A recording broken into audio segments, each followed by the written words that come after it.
সূর্য গ্রহণ করে হয়েছিল, সমস্ত আসমান জমিন কেঁদেছিল। দুনিয়ার মানুষ না কাঁদলেও ইমামের জন্য, এমনকি বাইতুল মুকাদ্দাসের সমস্ত ফাদর থেকে ইমামে হুসাইনের শাহাদাতের কারণে রক্ত প্রবাহিত হচ্ছিল।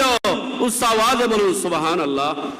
এই জন্য আমরা বলি রো রাহে ये ज़मी रो रहा है आसमां रो रहा है ये ज़मी रो रहा है आसमां।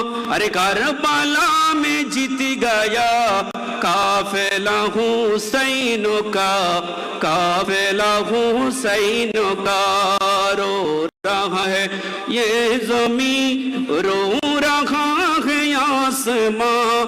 करबला में जीत गया काफिला हुसैन का, काफिला हुसैन का।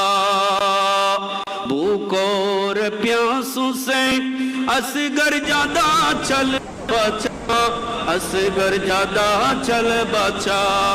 भूख और प्यासों से असगर ज्यादा चल बचा, असगर ज्यादा चल बसा। और सकीना यहाँ शहर बानू से कहा, शहर बानू से कहा जालिमों ने तीर छुड़ा। असगर शहीद हो गया, असगर शहीद हो गया। सीना ये हुसैन पे शिमर जब चढ़ गया, शिमर ने जब चढ़ गया। अरे सीना ये हुसैन पे शिमर ने जब चढ़ गया, शिमर ने जब चढ़ गया। आराहित बार बार अर्शों से ये ही सदा, अर्शों से ये ही सदा। या हुसैन मरहबा, या हुसैन मरहबा। उम्मत बख्श दिया, उम्मत बख्श दिया। सलातुन अलैकुम सलामुन या हबीबल्लाह। प्यारे हाज़रीन, সেজন্য ইমামে হুসাইন রাদিয়াল্লাহু তাআলা আনহুর জন্য সমস্ত আসমান জমিন কেঁদেছে, রক্ত বর্ণ ধারণ করেছে।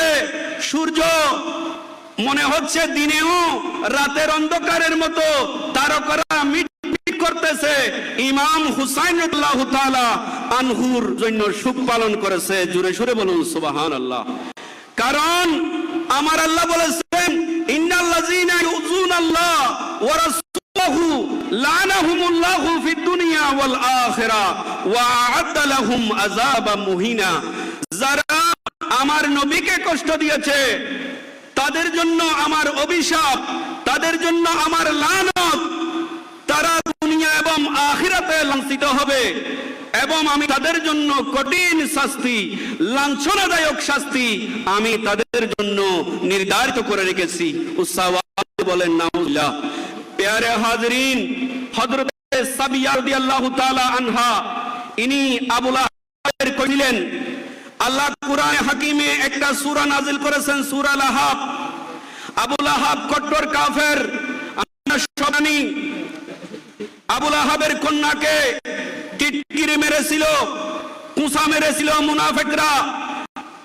আবু লাহাবের কন্যা সাবিয়া রাদিয়াল্লাহু তাআলা আনহাকে বলতো এই জাহান্নামী। এটা বলার কারণে হযরতে সাবিয়া রাদিয়াল্লাহু তাআলা আনহা আল্লাহর নবীর দরবারে উপস্থিত হলেন।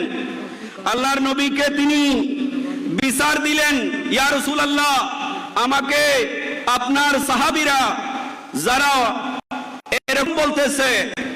তখন ফাকামা রাসূলুল্লাহ সাল্লাল্লাহু তাআলা আলাইহি ওয়াসাল্লাম ওয়া হুয়া মাকদুবুন ফাকালা মা বাল আকওয়াম ইউযুনানি আকরাবাতি মান আযানি ফাকাদ আযাল্লাহ। আমার নবী বলেন, কে আমার নিকট আত্মীয়ের ব্যাপারে আমি নবীকে কষ্ট দিচ্ছ, শুনে রাখো, আমি যারা যারা নবীকে কষ্ট দিচ্ছ তারা আল্লাহকে কষ্ট দিচ্ছ। জোরে সুরে বলেন নাউজুবিল্লাহ। হযরতে সাবিয়া রাদিয়াল্লাহু তাআলা আনহা একথা বলার কারণে আল্লাহর নবীর শরীর রক্তিম হয়ে গেছিল, রাগে সাহাবা কিরাম বের হয়ে গিয়েছিল যে আল্লাহর নবীকে কে কষ্ট দিচ্ছে।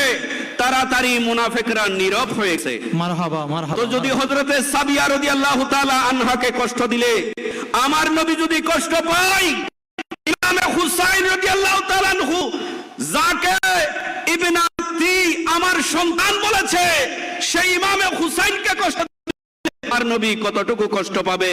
আর যারা ইমামে হুসাইনকে কতল করেছে, শহীদ করেছে, যারা ইয়াজিদের পক্ষে বলছে, তাদের অবস্থা কি হবে? আল্লাহ পাক রব্বুল আলামিন আমাদেরকে বোঝার তৌফিক দান। আল্লাহ পাক আমাদেরকে আল্লাহর নবীর আহলে